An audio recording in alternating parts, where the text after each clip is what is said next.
Texas Senator Ted Cruz joins me now. Senator, you were briefed today. What did you hear?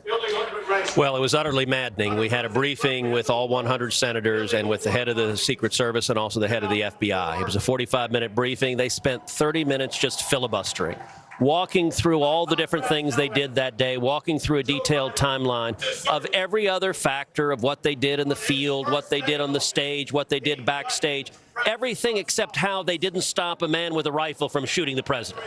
And that detail they just omitted. And what's frustrating, you just played the head of the Secret Service. Let me be clear. She should resign today. And to be honest, Joe Biden should fire her yesterday. What does it take to get fired by Joe Biden? It was an absolute security catastrophe. And after this briefing, we had a chance for questions, but they only allowed a handful of questions. I tried immediately to ask a question, but you had to hit a number on your phone. They never got to me. They never got to the conservatives on the phone. I'll tell you, here are the questions I would have asked her if they would have given me a chance. Number one, why were more officers not assigned? Why was there not adequate protection there? Number two, why was that rooftop not secured? Why was there not an agent on that rooftop? Number three, why were there no aerial assets? Why was there no drones, no helicopters? Number four, when you spotted the shooter, by the way, I will not use his name. That bastard's name should be forgotten by history. When you spotted the shooter, why was he not detained? Number five, why did you let Trump go on stage when you knew you had that risk? She wouldn't answer any of this, and bizarrely enough, she continues to claim everything was just fine. It is a complete lack of accountability, and it is utterly disgraceful. You're a Texas guy. We all remember that scene in Dallas many years ago.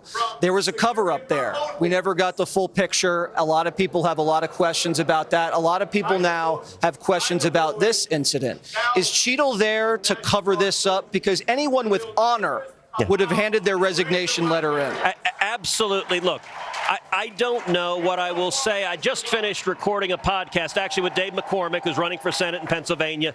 Dave was there at that rally. And so on my podcast, Verdict with Ted Cruz, Dave told the story of being firsthand there. And what I laid out is, listen, the leadership of the Secret Service was utterly incompetent on this. And I want to draw a distinction. The agents who were there behaved heroically. They put their bodies in harm's way. They put their bodies between a bullet and the president. So I'm not impugning the agents, but the leadership, it was either utter incompetence or what I'm very concerned is that it was political.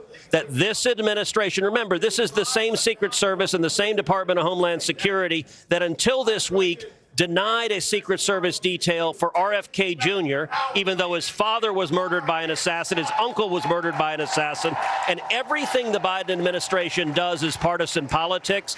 And I believe the Senate should have emergency hearings next week. We should have the Secret Service director there. We should have the FBI, head of the FBI. We should have the Secretary of Homeland Security. They should answer these questions, and they should also answer the questions, how many threats have been lodged against Donald Trump? I believe he is probably the most threatened person in the world, and the Secret Service management, they utterly failed in their core job.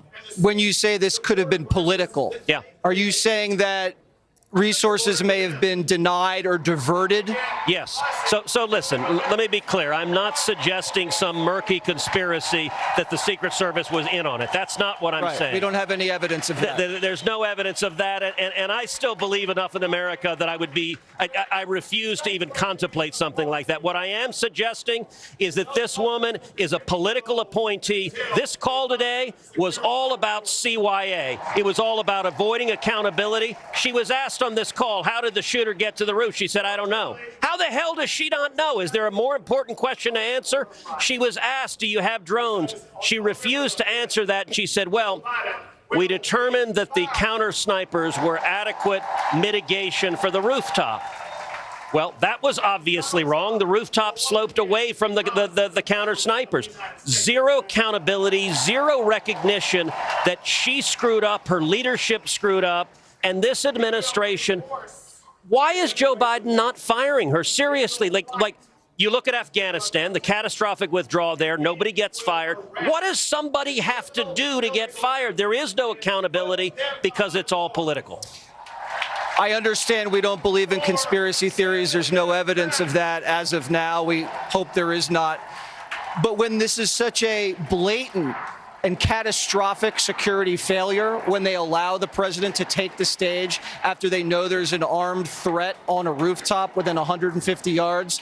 That makes a lot of people think, why? And I think it is that management, it's a combination of incompetence, and at the senior level, I fear partisan decision-making, denying Trump the protection. You know, it was reported right after this attempted assassination that part of President Trump's detail was redirected to First Lady Jill Biden on the day of the shooting because she was also in Pennsylvania. Now, to be clear, the First Lady needs to be protected.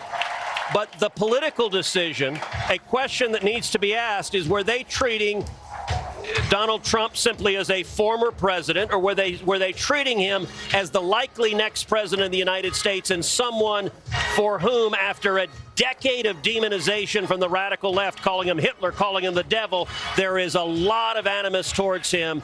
I think I fear they made a political decision not to provide adequate resources to protect him, and we've seen the tragic consequences. All right, thank you so much, Senator Ted Cruz, Texas. Thanks, Jeff. Having a good convention? Fantastic convention, and one word summarizes this here: unity. This party is united. All right, it's a beautiful thing. Thank you again. Host of